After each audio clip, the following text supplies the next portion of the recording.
cuando empecé a ver que la gente empezaba a tener mi foto, me sentía culpable. Pero nunca se hablaba de fotos sin consentimiento, porque ¿qué te imaginas que tu hija de 13, 14 años lo está haciendo? Era muy fuerte el tema de hipersexualizarse para pertenecer. Yo siento que hay una esperanza de un cambio. Soy María Ayuso y esto es Hablemos de Todo. Hoy estamos con Catalina Maluendes. Cata tiene 20 años, estudia comunicación social. Cuando tenía 15 se viralizaron unas fotos íntimas de Cata y ella hoy es activista por los derechos humanos, por los derechos particularmente de las chicas y los chicos en los territorios digitales, y la acompaña su amiga Delfina Belagamba, de 19 años, que la acompañó en este proceso de poner en palabras y reconocer la violencia que Cata había sufrido. Bienvenida a las dos, muchísimas gracias por estar hoy acá. ¿Cómo están? Bien, un poco nerviosos, algo nuevo. Bueno, Cata, quiero que me empieces contando cómo fue la violencia que sufriste, cuántos años tenías, cómo empezó todo. Bien, nos remontamos más o menos cuando tenía 15. A los 15, 14 años, estábamos viviendo como adolescentes en una época donde se estaban reivindicando los derechos de las mujeres y había algunos discursos que capaz confundían a la edad de los 14, donde capaz mostrar tu cuerpo formaba parte de tu libertad como mujer, ¿no? Bueno, yo en redes sociales me mostraba, me exponía muchísimo con ese discurso de que capaz es tu cuerpo y nadie va a decir nada sobre vos y demás. Entonces yo me lo tomé literal y sé que una generación en parte de mujeres también. Había un chico que me gustaba un montón y me pedía en esas imágenes, en ese momento se llamaban nudes. Las nudes, sí. Las nudes, que eran sí. Imágenes sin ropa. Eran imágenes sin ropa, enviadas por distintas plataformas digitales, donde, bueno, yo soy de la ciudad de La Plata. La Plata, si bien es una ciudad con muchos habitantes y es muy grande, es muy rápida la viralización, porque reinan las escuelas y también los clubes. Entonces, en ese momento, ese chico que me gustaba le saca captura diciendo que era solo para mí, quédate tranquila. Hasta que, bueno, existía otra plataforma que se llama Teleon.me, donde te podían mandar mensajes anónimos, y ahí empezaron a llegar cataratas de comentarios sobre mi cuerpo, publicación de mi foto, esa foto que yo había publicado, o mismo hombres muy grandes que respondían a esas historias de Instagram. Pero bueno, yo en ese momento no me daba cuenta, lo tenía como súper naturalizado, o sea, me afectaba. Obviamente me generaba angustia, me generaba miedo, me generaba temor, pero como que lo veía como resultado de mostrar mi cuerpo, de mi libertad, y que ellos no lo aceptan. Cata, vos le compartís esta foto a un chico en particular que te gustaba.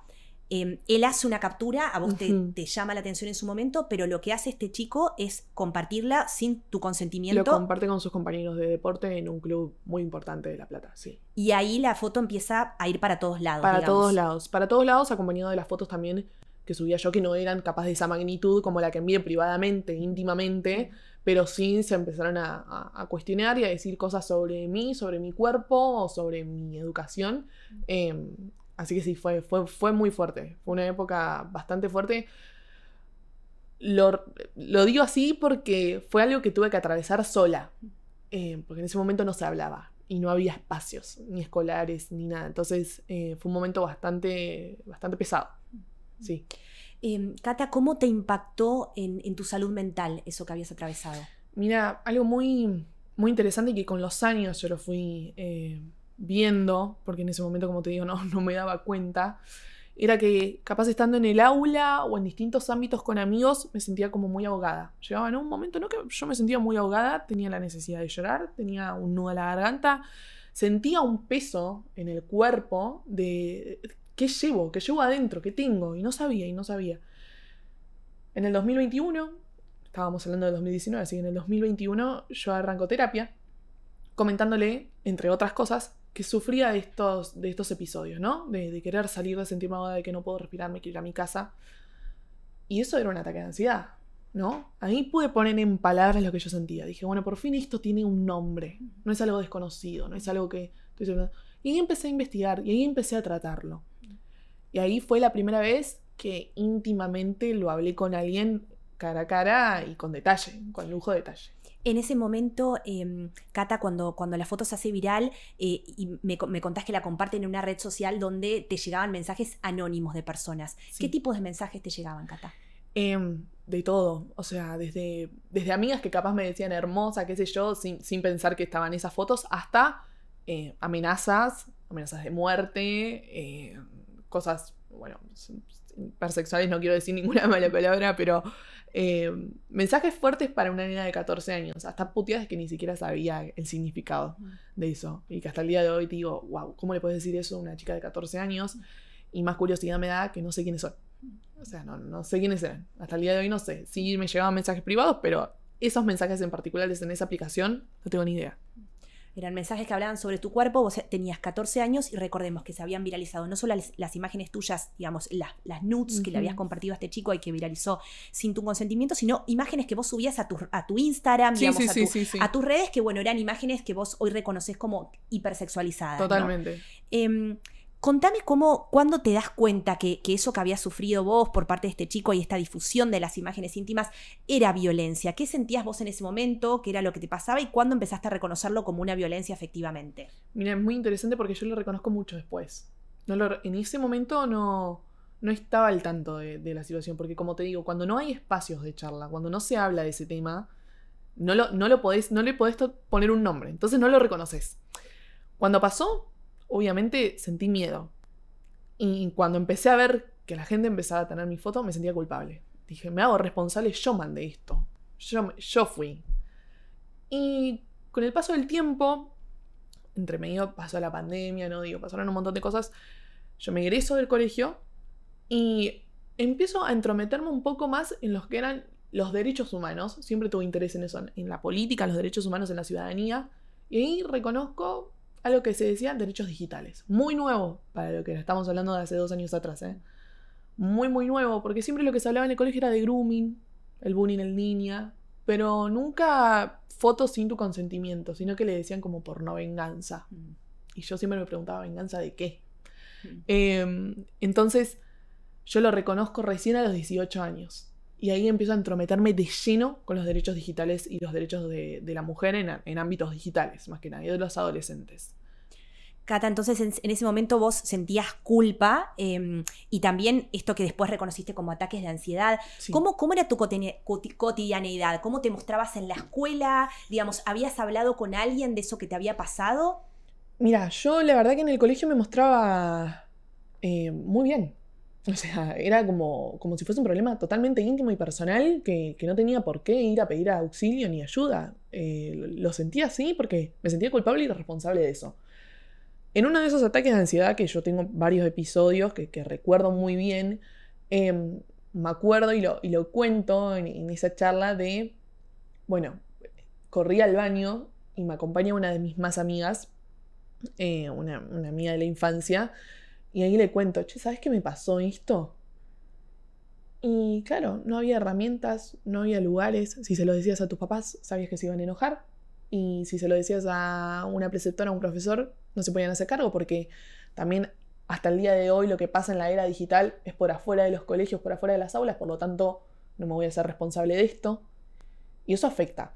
Entonces, lo que le decía llorando era, por favor no digas nada y que quede entre nosotras. Y creo que hasta el día de hoy quedó entre nosotras hasta que, bueno, hablé yo. Pero me daba cuenta que era algo que estábamos pasando varias, porque cuando se viralizó mi foto y yo estaba muy íntima con ese secreto, me enteraba de otra chica que se le viralizaban las fotos y veía los comentarios y cómo se hablaba de eso en el aula o cómo eso se terminaba pasando en redes. Bueno, yo sabía que eso estaba pasando lo mismo con mi cuerpo y era una culpa. Si puedo definirlo en una palabra, era culpa. Cata, y en tus redes sociales en ese momento, ¿cómo era la Cata que se mostraba al exterior? Por dentro estaba sufriendo realmente un calvario, y cómo era la Cata que se mostraba al resto digamos, de la sociedad. Totalmente alegre, totalmente expectante. También estábamos en las épocas de los 15, entonces yo estaba armando mi 15 y subía los avances y subía los vestidos y subía fotos con mis amigas. Nunca dejé de mostrarme de una manera que no era. No fui sincera conmigo, no fui sincera con mis amigas que me seguían. A pesar de todo esto, de que capaz después de la viralización, mucho después, bajé un cambio con las fotos, siguieron los comentarios. Es como algo que quedó ahí. Y sí, seguían llegando y de usuarios que no sé ni de dónde salían. Entonces, creo que eso nunca cesó. Eso siguió estando. Pero yo me mostraba bien. Sí. Cata, vos después, en diciembre del año pasado, decidís hacer una charla TED-Ed donde compartís la violencia sexual que habías sufrido. Y ahí interviene Delphi, que es tu amiga. Delphi, contame cómo fue la primera vez que Cata te contó lo que había pasado. ¿Qué sentiste en ese momento? La verdad que ella moviliza mucho a la gente. Es algo que tiene Cata que la verdad que te moviliza completamente. Tiene una forma de expresarse a sí misma que te hace realmente sentir, porque también era algo que justamente en nuestra ciudad no se hablaba tanto como cuenta Cata. Entonces, al ser igual nosotros nos conocimos el año pasado, pero ella al contármelo y tan segura y verla de que puede expresar sus intimidades, más que nada porque es una intimidad de ella, fue muy lindo, la verdad, me movilizó muchísimo. Y vos le acompañaste en el proceso de pensar la charla TED, que recordemos que vos, Cata, cuando sacás la charla TED, todavía no sabía nadie en tu familia lo que habías sufrido. ¿Cómo fue? Se enteraron todos ahí. Algo muy lindo a destacar, más allá de que, bueno, Delphi obviamente estaba en la charla y me dio mucha emoción ver que fue ella la que vio todo el proceso, es que mi mamá no sabía. Y mis 2 tíos tampoco. Y yo no fui con miedo. No fui con miedo a, bueno, mi familia se va a enterar y se van a poner mal y se van a... Algo muy lindo es que la última tanda de la charla estaba mi mamá sola. Público desconocido y mi mamá en el medio. Y uno pensará, bueno, termina la charla, aplauden y se van. Todo lo contrario, mi mamá vino y me abrazó. Y eso para mí significó un montón. No sentía que yo estaba ahí, sino que ahí estaba la Cata de 15 años con mucho temor a decir algo a gente desconocida, a cuestionar cosas que no se cuestionan, pero también esperando la respuesta de una madre que se está enterando casi 5 años después. Y yo creo que ese abrazo fue la respuesta de todo. De todo. No sé si fue un perdón, no sé si fue un gracias, no sé si fue un te voy a matar, pero fue un está todo bien y estoy muy orgullosa de vos. Fue un abrazo muy cálido, muy lindo, y después se sumó mi tía.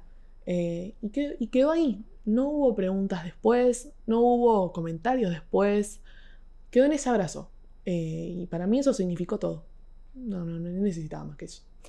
Cata, vos hablas mucho de la hipersexualización, ¿no? Que sufren las niñas, las adolescentes, digamos, como un fenómeno que vos lo vivías muy fuerte en tu época. Vos me comentabas fuera de cámara que era como algo natural. Me gustaría que hables un poquito de eso y después también te voy a preguntar tu mirada, Delphi.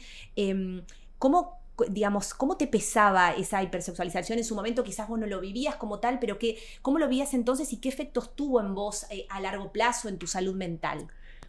Era muy fuerte el tema de hipersexualizarse para pertenecer, ¿no? Esto de recién a los 14 y 15 una empieza a salir o empieza a habitar espacios de juntadas con amigos, con otros amigos de otros amigos, y te querés mostrar de una forma. Y algo que hablábamos con Delphi es que coincidimos, ¿por qué salíamos con tan poca ropa? ¿Por qué nos queríamos mostrar tanto? Claro, porque si vos salías capaz con un buzo o salías un poco más tapada y veías a tus amigas re cancheras y todo, no te sentías parte. Realmente no te sentías parte. Entonces, la hipersexualización, como te digo, yo me di cuenta muchos años después. Lo veo hasta el día de hoy. Hoy veo una hipersexualización capaz más de marketing, ¿no? Ya no es individual, ya no es decisión de una, sino que ya es una forma de poder trabajar. Y que no me parece mal, pero hay chicas de 12 años que sí están llevando eso adelante y me preocupa. Hay marcas muy importantes acá en el país que llevan eso adelante. O sea, fotos de chicas de 12 años mostrándose como si fueran mujeres. Sí, o adolescentes. O TikTok, como marca importante, bandera importante de esa marca de ropa, mostrar a las nenas de tanta edad de 14 años con ropa de adolescente o de una persona de 20 y pico de años y es fuerte de ver que están bailando y después nos enteramos hace poco con Delphi que esos videos terminan en redes más oscuras como la Deep Web o Reddit, tengo entendido. Redes de pedofilia. De pedofilia o de libre uso. Y es muy importante. Y ese peso yo no lo sentía, sino que sentía la responsabilidad de mostrarme así.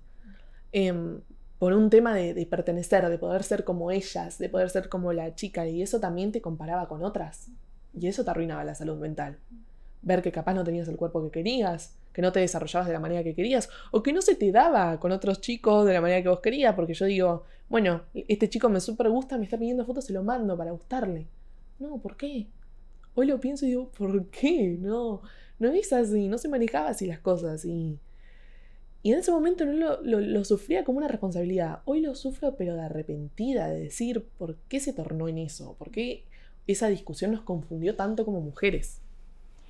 Delphi, cuando Cata te contó lo que había sufrido, ¿te sentiste representada en algún punto en términos de esta hipersexualización que ella habla, de estos riesgos a los que por ahí se exponían siendo más niñas y que no estaban conscientes de las posibles consecuencias? Totalmente.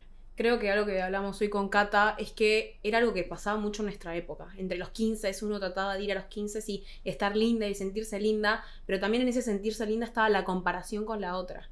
Y creo que esa parte es muy importante. Hay niñas que hoy realmente no tienen una niñez como tal, sino que pasan directamente a ser como preadolescentes. Y el preadolescente al adolescente. Pero no hay como esos años de que nosotros teníamos de niños de juguetes. Hoy, por ejemplo, tienen los teléfonos desde muy chicos.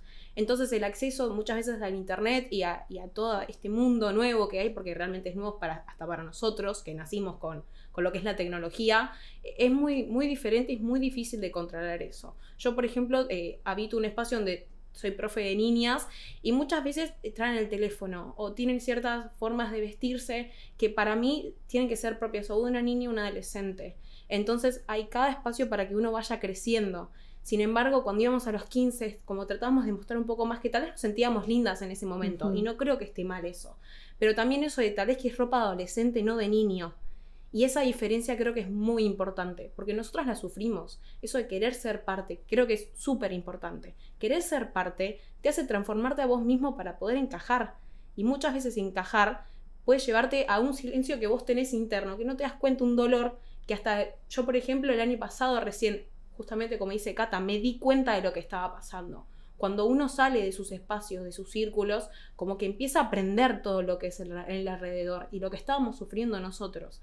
Y hablo de nosotras porque justo es nuestro caso, pero podría pasarle a cualquier otro. Sí, te lleva a un silencio y te lleva a una censura y a un ámbito donde cualquiera es libre de decir lo que quiere. De opinar sobre tu cuerpo. Y ahí te estás exponiendo. Y eso no te avisa antes, eso ya te das cuenta cuando está pasando. Delphi, ¿cómo viste que cambió Cata a partir de poder contar lo que había sufrido en su charla TED, de ponerlo en palabras? Creo que es una pregunta muy linda porque la veo súper libre. Ella ahora está muchísimo más feliz, la verdad. Cuando ella empezó a contarme lo de la charla fue en una llamada de entre amigas, en medio de una conversación un poco diferente. Pero a mí me contó ella sobre la charla y creo que se siente mucho más libre y además yo la veo mucho más feliz. Y está mostrando todo lo que hace y que hace un trabajo enorme también por la sociedad. Entonces creo que está súper bien. Yo la veo muy, muy bien, la verdad. ¿Cómo fue que decidiste, Cata, empezar a dar talleres para jóvenes, empezar a hablar sobre violencias en entornos digitales? ¿Por qué? ¿Y cómo se relaciona también quizás con un proceso tuyo de sanación o de resignificar lo que viviste? Sí, la verdad que es muy interesante cómo para mí todo se fue entrelazando sin que yo me diera cuenta. Con Delphi participamos, ¿no? de una convocatoria muy importante que es un modelo de Naciones Unidas. Estamos como voluntarias, damos una mano ahí. Y se me acerca una chica a decir, tenemos ganas de conocer chicas acá en La Plata que les importen las relaciones internacionales, los derechos humanos. Bueno, listo, era un mate en una plaza. Voy a ese mate en una plaza, conozco a Lola. Y Lola me dice, che, ¿te interesa esto? Estaría bueno abarcar, podríamos hacer talleres en un colegio, así como en un mate, en un ida y vuelta. Yo le digo, sí, a ver qué temas podemos abarcar. Y ahí aparecen derechos digitales. Yo le digo, vamos por esto porque me parece súper nuevo, no porque yo me siento identificada, sino porque me parece súper nuevo, creo que podemos ir, porque aburría mucho la charla del grooming y del bullying en los colegios que teníamos todos los años, las mismas personas que eran adultas. No eran charlas de jóvenes para jóvenes. No, para nada, eran de adultas bajando una línea. Si vos haces esto, te va a pasar esto. Y era como, bueno, y ya uno iba creciendo y ya no le interesaba. ¿Qué me importa lo que me estás diciendo? Entonces, nos parecía importante que exista un espacio que no se nos dio a nosotras, que también sufrimos lo mismo, que es de jóvenes para jóvenes. Y yo la verdad lo veía como algo, bueno, natural, un proyecto más, ¿qué tiene? Pero la respuesta que eso tuvo y a dónde llegó todo eso, me hizo llegar hasta donde estoy ahora, ¿no? Pero nunca lo tomo como algo individual, nunca. Para mí el estar acá o el que se den esos espacios es consecuencia de una respuesta colectiva, de unos chicos que quieren ser escuchados pero que también quieren hablar. Entonces, para mí eso es súper importante. Y ahí me di cuenta de que yo necesitaba ese espacio. que en realidad yo no le estoy sirviendo a los chicos me están sirviendo a mí. Me están dando un espacio que yo nunca tuve.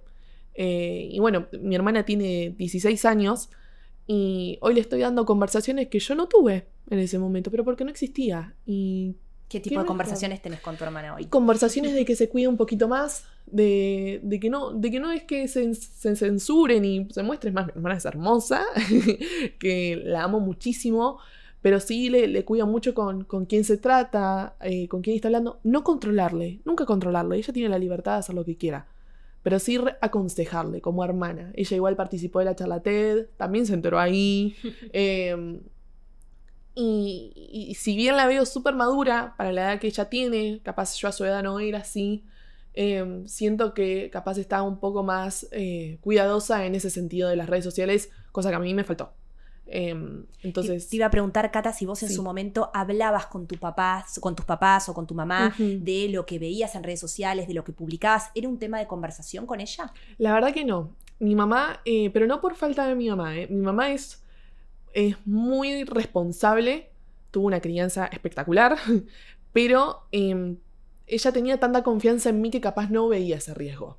Sí, obviamente existía la conversación de ojo con quienes hablas, no hables con desconocidos. Esas charlas sí las he tenido, como las he tenido en el colegio. Entonces era algo repetitivo que cualquiera de mi edad te lo puede decir, que tuvo esa conversación de guarda con los desconocidos.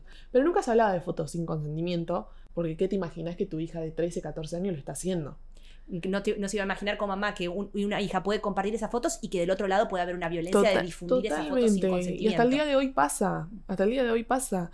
Pero no quiero que este mensaje llegue como para controlar por demás y agarrarle el celular y que tengan horarios. No, todo lo contrario. Que exista esa conversación, con que esa conversación exista y también el aula dé lugar a esos espacios de jóvenes para jóvenes es más que suficiente. No te digo que, listo, no existe más la violencia digital, porque nunca va a pasar. Pero sí hay una concientización y sí vas a obtener una respuesta. ¿Qué le dirías hoy a otras chicas, sobre todo desde tu experiencia personal, respecto a los riesgos que existen vinculados con esto, con la violencia sexual digital, con la huella que puede dejar también lo que es la hipersexualización, ¿no? Porque de repente quizás hoy niñas que suben material que no se dan cuenta que de grandes lo pueden ver desde otro lugar. Sí, mira, yo la verdad que el tema de la hipersexualización lo tomo como algo muy aparte, porque lo veo muy normalizado. Se fue normalizando en nuestra época, si te querés decir, hace 6 años atrás, pero ahora lo veo algo muy común. Hablábamos del uso de los celulares. Acá en Argentina arrancan a los 9 años, casi te diría que un poco menos porque ya arrancan con la tablet y demás.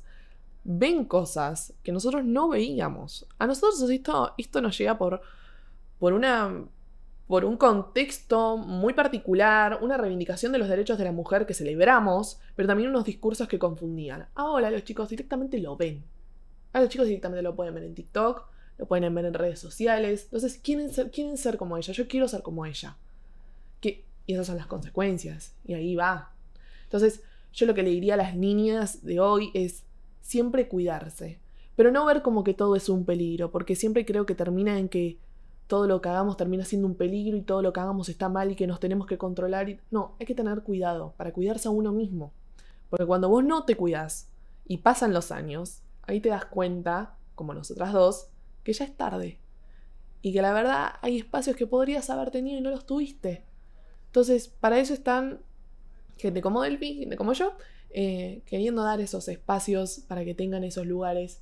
Y muchas veces termina siendo algo súper alegre el tener ese espacio, súper fructífero para todos, pero hay veces que termina siendo triste, porque ves una realidad que está siendo tapada y está siendo ignorada. Y bueno, yo creo que hay que trabajar en eso. Hace poco tuvimos una reunión con distintos adolescentes y una de las chicas me preguntaba, ¿pero vos tenés esperanzas todavía? Yo le digo, si no hay esperanza, no hay nada. ¿Esperanzas con respecto a qué te preguntaba? Esperanzas con respecto a que la violencia digital cese, a que los discursos de odio cesen, a que las críticas cesen, a que la violencia digital no pase del aula o directamente ni exista esa relación, porque obviamente si hay violencia digital, si los chicos se están denigrando por redes sociales, al aula va directo. No, yo no entiendo ese discurso de algunos colegios de tomar la era digital como algo separado y si es algo que sucede en las casas, bueno, que sea responsable de la casa, nosotros no tenemos nada que ver. No, existe una convivencia ahí.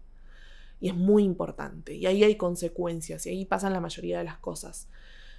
Me preguntaba con la esperanza de, ¿para vos, en serio esto puede llegar a retroceder o podemos llegar a cuidarnos un poco más? Yo le digo, mira, si yo no tengo esperanzas, si yo no espero nada de ustedes, No haría esto. no hago esto. Yo hago esto con todo el amor porque sé que hay sé que hay un cambio. Yo veo un futuro que esto se regula totalmente. Lo veo, lo súper veo. Lo veo en los ámbitos para los adolescentes, lo veo en el ámbito para los adultos, lo veo en el ámbito para personas adultos mayores. O sea, yo siento que hay una esperanza de un cambio. ¿Qué te parece que tenemos que cambiar los adultos para ayudar, para colaborar en la prevención, ¿no? Y también entender que nuestro rol de cuidado es fundamental? Uh-huh. Sí.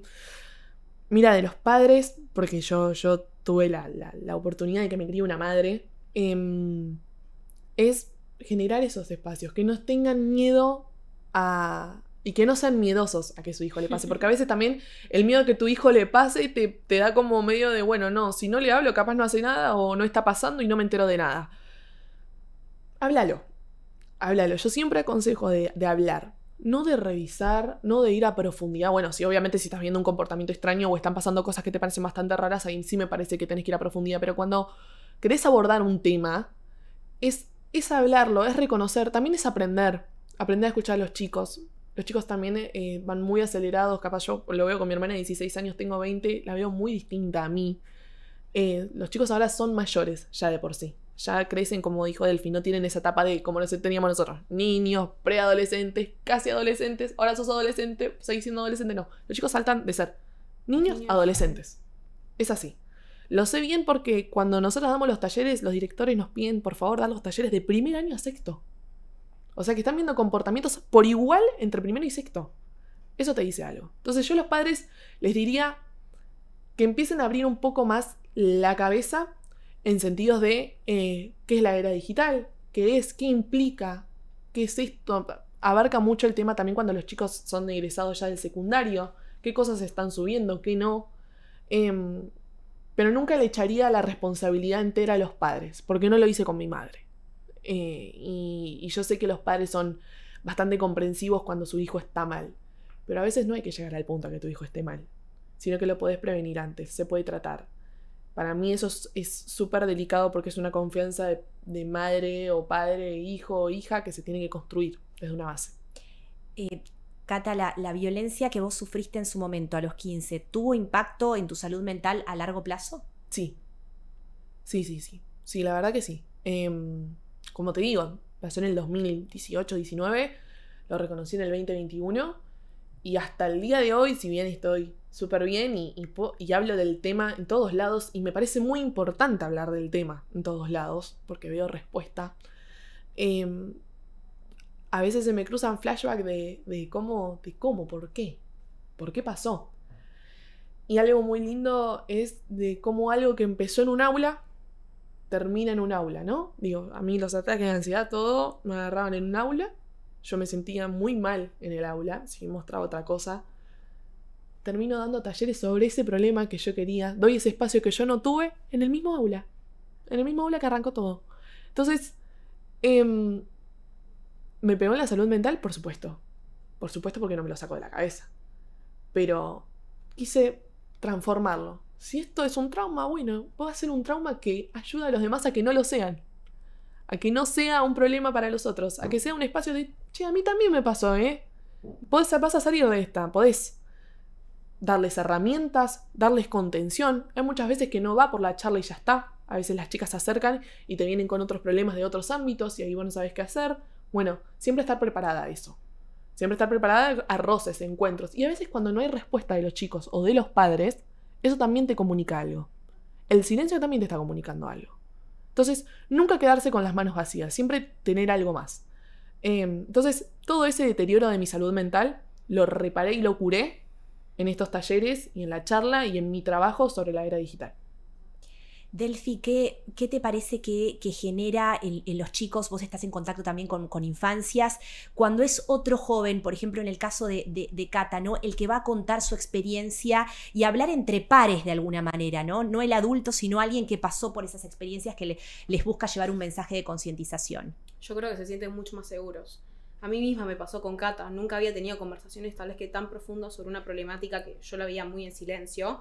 Y cuando Cata me lo contó y me lo comunicó, yo teniendo 18 años, porque tenía 18 años, me sentí mucho más segura, porque no soy yo sola la que está, somos varios. Entonces, al estar en comunidad, también la comunidad, esto de poder pertenecer, a veces es muy positivo, porque uno no se siente solo. Entonces los niños tal vez que al ver los cuidados que tal vez que nosotras les ofrecemos, se sienten mucho más seguros porque saben que hay una respuesta también de los jóvenes. Creo también una problemática muy grande es que nosotros haber nacido en lo que es la era digital, sabemos cómo manejarla tal vez que los adultos no. Ustedes tuvieron que aprender a poder utilizar un teléfono, a saber lo que son las redes sociales. Nosotros lo tenemos mucho más naturalizado. Y creo que eso también lo hace sentir a los chicos, porque al ser la primera generación que tiene tecnología en esta magnitud, ellos también ya como al tenerla se van sintiendo mucho más identificados con nosotros. Y creo que eso es algo muy importante. Poder también ayudar a los adultos a que comprendan qué es.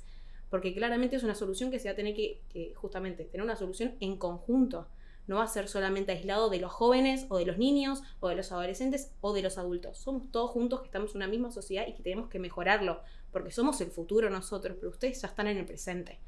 Entonces creo que eso es muy importante, de que ellos también se sienten muy identificados y en compañía, que creo que es muy importante. Sí, que un punto capaz en común que tenemos con las otras generaciones, que si bien tuvieron que aprender a lo que era la era digital, a un celular, y nosotros no, es que ninguno de las generaciones sabe cómo abordar los problemas. Y eso es algo que estamos en práctica en conjunto. Lo estamos aprendiendo todos juntos. El saber cómo cuidarse en las redes sociales, cómo cuidarse de los patrullajes capaz o de los comentarios y los discursos de odio. Vos comentabas algo también, Cata, que me parece central, que es abordar la prevención, ¿no? Porque muchas veces hoy se ven cada vez más casos que son entre adolescentes, que comparten, viralizan fotos sin consentimiento de compañeras, de amigas, de novias, de exnovias, sin tener conciencia sobre el impacto enorme de esa violencia en la salud mental de una joven. Y ahí en esos chicos lo que hay que trabajar es la prevención. Para que ese chico no hubiese compartido tu foto y otros no lo hagan, la clave está ahí, ¿no? Sí, total. Hubo mucho discurso de cortar la cadena, ¿no? De si te pasan la foto, vos no la pases. Yo iría más a profundidad. Digo, ahora se generan con imágenes de inteligencia artificial también, ¿no?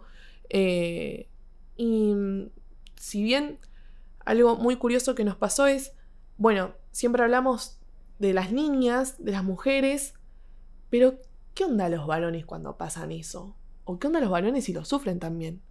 Y cuando hicimos esa pregunta, sí, le pasaba a ellos también. Entonces me parece que más que un problema de hombre-mujer, si bien obviamente es proporcionalmente muy alta lo de los varones, pero por los varones porque hay falta de denuncia. Entonces, ¿hay algo de la prevención? Por supuesto hay que cuidarse un poco más, pero me parece que hay algo de pertenecer y de ser parte y de ser copado o de ser cool, si se le quiere decir, si vos generás esas imágenes. ¿Por qué? Porque te estás dando gracia al otro. ¿Y qué va a hacer el otro? Y lo va a compartir. Y al otro le da curiosidad. Y bueno, yo también lo quiero ver la foto. Yo también quiero. Hay algo de lo... No me gusta la palabra porque es muy fea. De lo morboso de seguir compartiendo. Y son chicos muy chicos que ya están naturalizando esas cosas sin tener en cuenta y sin nosotros reconocer como adultos que no hay empatía entonces. Porque ninguno de ellos o ninguna de ellas va a decir, che, capaz le afecta. Voy, le pregunto, ¿está bien? Che, ¿sabés de esto? No. Teniendo en cuenta que hay casos hasta incluso de suicidios, ¿no? De chicas a las cuales les han compartido material.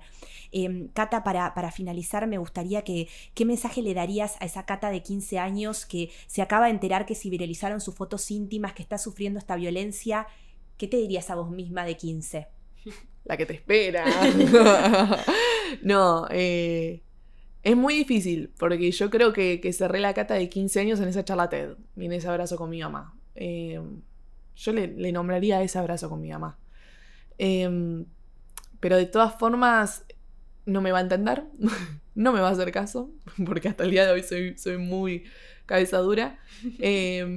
Pero que existe una solución. Y como siempre me dicen que a veces ser muy buena o ser muy empática te afecta también a vos o te lastima, no, yo soy partidaria de que hay que ser empática para poder derrotar a lo que es el odio. Entonces, ese trauma que vos tenés ahora y que estás cargando, va a ser una herramienta futuro, no solo para tu carrera profesional, porque lo individual nos importa poco, sino algo colectivo y que le está dando solución a muchas chicas y chicos. Así que creo que eso es lo más importante y lo que le diría. Vas a terminar siendo ejemplo para muchos. Muchísimas gracias a las dos chicas. No, por favor, gracias.